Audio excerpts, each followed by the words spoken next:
Ladies and gentlemen, how to cut and how to do so properly, because I see many guys making some pretty crucial mistakes that are kind of wasting their progress a bit. Either that or just making it really not as optimal as it could be, and you could be eating way more and have just as much of a fat loss effect. The first thing you want to do when you cut is set intentional goals and have realistic expectations. So the goals you set also need to be realistic. Like if you're 15% body fat, don't set a goal of getting to 3% body fat. Like, you need a lot of steroids for that. Okay, so let's just chill. Let's say you're 15% body fat. That's kind of what I am at personally right now. And let's say I want to get to 10% body fat. That's a realistic goal. Yes, it will take a little bit of a time, but it's realistic. And keep in mind that obviously the more you want to lose, the longer it'll take. You can't cut for a certain amount of time and then just be like, oh, I'll just go in more of a caloric deficit and lose more fat. Then you'll lose more muscle as well, and you don't want to do that. You want to hold on to as much muscle as possible. So set realistic goals. And for expectations, don't expect to make that initial massive progress, and don't expect the progress you make at first to continue if you don't make any change. And the change you need to make is what I'll be explaining in this video. But you should expect to lose anywhere between 500 grams and 1 kilogram a week. And yes, 500 grams is very little, but this range between 500 and 1 kilogram is a really good range where you can lose fat while holding onto muscle, not losing any muscle. Because once you start burning over 1 kilogram, unless you're like obese or anything, you're going to be losing some muscle while doing that. So you don't want to lose that much weight, because that's like weight loss. That's not cut, if you know what I mean. That's the terminology. Weight loss is fat to getting into shape. Cut is just shredding down a little bit of the fat. So how to calculate the amount of calories you need to be eating on the cut is, first of all, you want to go in Google and search caloric maintenance calculator.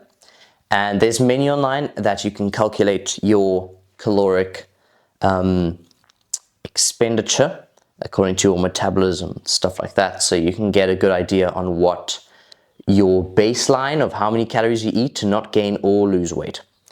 And then what you want to do for the cut is, if you are a little bit higher than that, first of all, start on that. As you go through your cut, you want to start by subtracting 200 calories, right? Really not too much.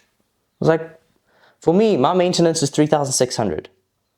And then I start and I go eat 3,400, it's basically the same. Well, your body is fine-tuned and it knows that it's a little bit lost, so it'll start losing a bit of fat. And the initial drop down will make you lose a bit of fat. But your body realizes, after a little bit of fat loss, your body realizes that your calories are really low. Well, not really low, but they're lower than what they should be. So then your body reduces its metabolism to make sure that it can go in maintenance, because your body's ideal state is maintenance. So it's trying to bring the metabolism down to where your caloric intake is. So what you do is, when you go down, the metabolism's going to meet it. And then as soon as it does, and you need to weigh yourself every single day so you can see this. As soon as you stop losing weight over a period of, let's go a week, because you don't want to do this too soon. So after a week of not losing any weight, then you minus another 200 calories. Your body burns a bit of fat, metabolism catches up, and then after a week of not losing any weight, you minus 200 again. This is the smartest way to lose fat in the best possible way. You can still eat a decent amount of food because you're very close to your maintenance, but you're just slowly edging down. Compared to what most people do is, oh, let me just take off, if my maintenance is 3,000 calories, let me just minus 2,000 calories so I could get good results, because it's a 1,000 calorie deficit. Yes, you're gonna lose a lot of weight, but your metabolism is gonna crash and it's gonna meet. In fact, it might even go past. You might even go in a place where your metabolism crashed so badly that it kind of went below where the calorie intake is. But generally speaking, it meets the calorie intake.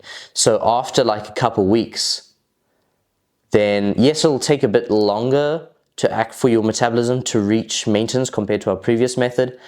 But when it does, then you're in a tricky position where to lose weight, you're going to have to cut even more.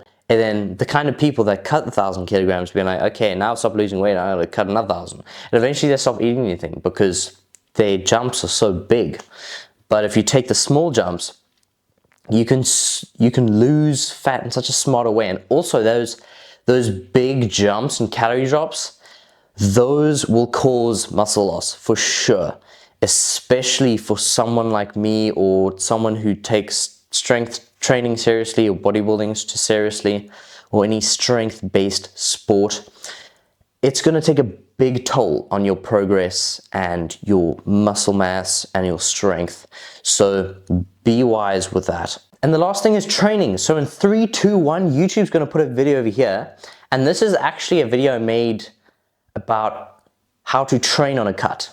And so I feel like this is very relevant to put on screen right now because I just talked about how to cut. Thanks for watching, everyone, and have a great rest of your day. Peace.